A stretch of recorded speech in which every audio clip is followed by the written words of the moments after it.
Well, good morning, everybody.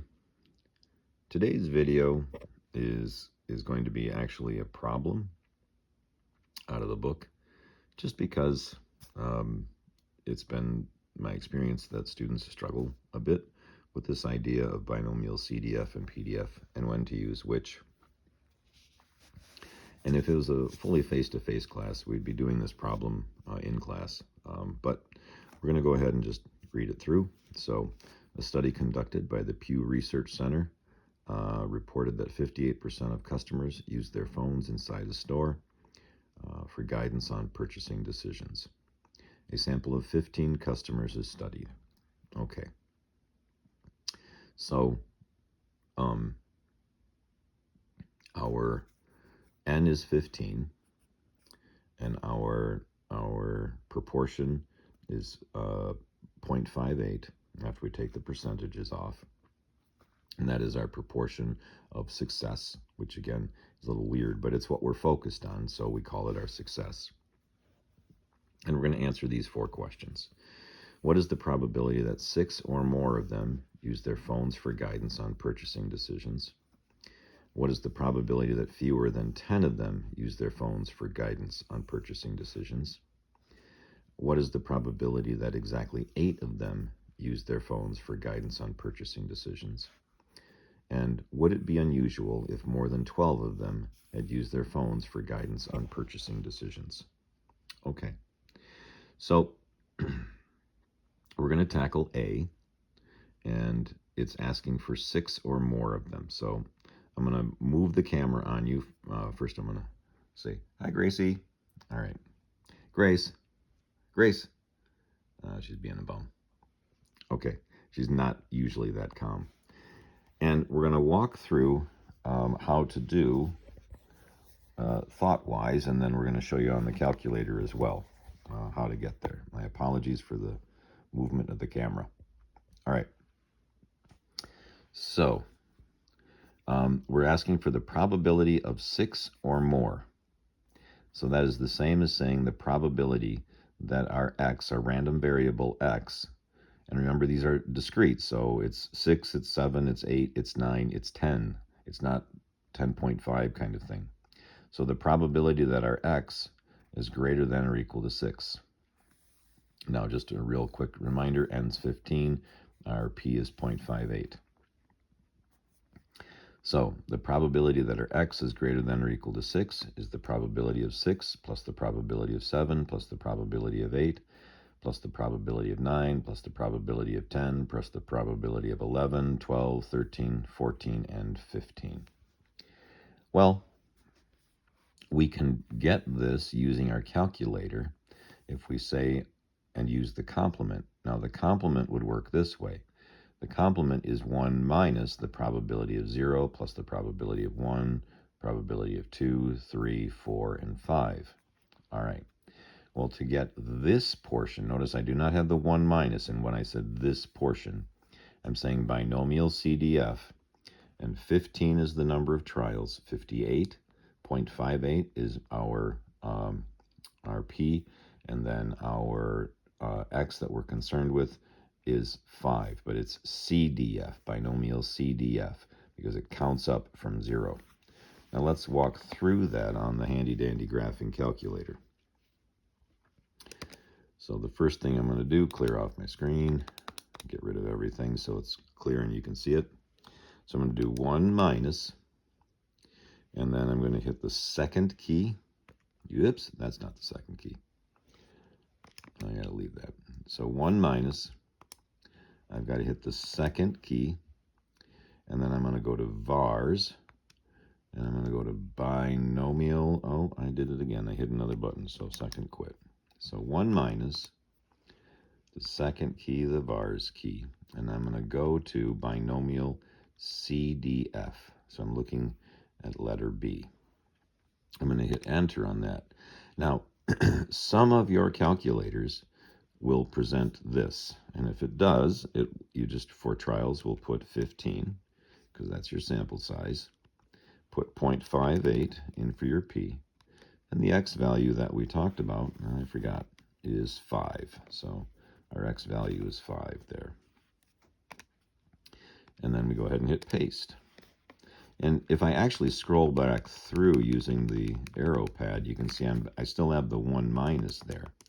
Now, some of you, with your calculator, when you type this 1 minus and then you hit the Binomialcdf, all you're going to have is that on your screen. So then you type the 15, you hit the comma, then you type the 0.58, then you hit the comma, and then you type the 5. And then we go ahead and hit enter, and we're going to get 0.95208, yada, yada, yada. Okay, so that's letter A. Let me put this aside, and we'll go back and reread letter B again. So letter B says, what's the probability that fewer than 10 of them?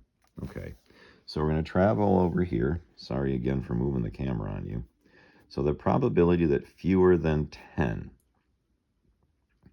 Well, please note that's the same as the probability that our random variable x is less than 10. We're not including the 10. So what we're doing is we're taking the probability of 0 plus the probability of 1 plus the probability of 2 all the way up to the probability of 9. But it does not include the probability of 10. All right. So to get this, we're going to do second vars, and then we're going to do Binomialcdf 15.58, and 9 is our number of trials because it's going to count up to 9. Let me get my handy-dandy graphing calculator, and we'll do that. All right, so we're going to hit the second key. We're going to hit the vars key. We're going to find Binomialcdf. We still have the 15. We still have the 0.58, but here we're going to change that to 9. We go ahead and arrow down to paste, and we've got our 0.657. Okay. Now, I want to do letter C. So, what's the probability that exactly 8 of them use their phones? All right, so let's travel back over here, and this gets done a little bit differently, but not by much. So the probability of exactly 8 is the probability of just having the 8. And so when we're doing precisely one value, we actually use binomial PDF, not CDF, PDF. And so what we'll type in there is the 15.58 and the 8. So we're going to go second vars, travel up to binomial PDF. We're going to have trials at 15. We're going to have our P at 0.58. And our X value is 8. And we're going to go ahead and hit paste. And so for some of you, all you'll have is binomial PDF, and then you'll have to type in all of those pieces. And you get 0.18. Now, here's our next question. And this one actually leads us to the beginning of discussing what an outlier is. And an outlier, there's a couple ways you can deal with an outlier. One is dealing with the interquartile, the IQR, I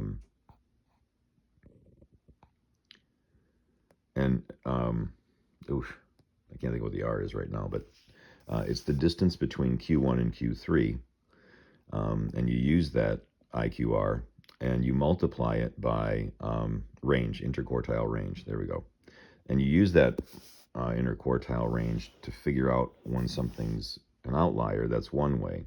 The other way is to deal with the idea of unusual events, and if an event is less than 0.05, if the probability is less than or equal to 0.05, we consider it unusual. It's a statistical line that got put in the sand, and we just sort of agreed to. If it's past that mark, if it's smaller than 0.05, we call it unusual.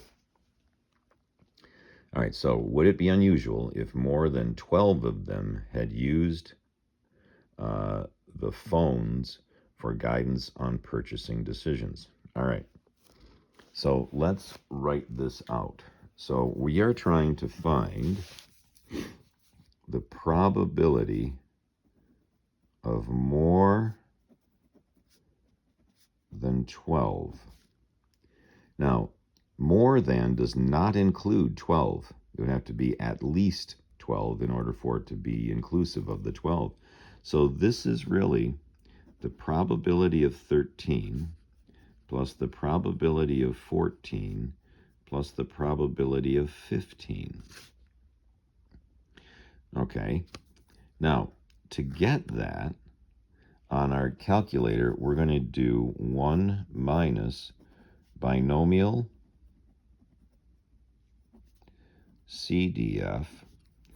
Now notice this starts at 13. So what we're going to do for CDF is have our 15, we're going to have our 0.58, and then we're going to have the 12, because this is going to start counting at 0, and it's going to go all the way up to and include the 12. Okay, so let me type that into our handy-dandy graphing calculator and see if that value works. So we're going to go 1 minus, and then we're going to hit second vars. I'm going to go to our binomial CDF, and again it's CDF because we're counting up from 0. The trials is 15, our P is 0.58, and our X value is 12. Go ahead and paste that, and we're going to hit enter, and we're going to get 0.0189. Well, this value is less than 0.05, so that would be considered unusual. Okay, let me show you one more thing on your handy-dandy graphing calculator, and it won't be overly wonderful when we try and write it out, but you can get a whole binomial probability distribution if you do the following. So you go second, I'm sorry, clear. We'll clear that mess out. We're going to go second vars. We're going to go to binomial PDF. Okay. And we're going to hit enter on there. We're going to put trials at 15. We're going to put our P at 0.58, but we're going to leave the X value blank. And we're going to hit enter. And what this does is creates the complete probability distribution. So this first number here where you see e to the negative 6 is actually, and you move your decimal 6 spots to the left, so it's 0.00000222322. This is the probability of getting a 0. Now you're going to see this next one, and it's 4.62, and you have e to the negative 5. So this decimal's moved 5 spots to the left, and this is the probability of getting 1. And we're going to scroll. This is the probability of getting 2, and again you still have the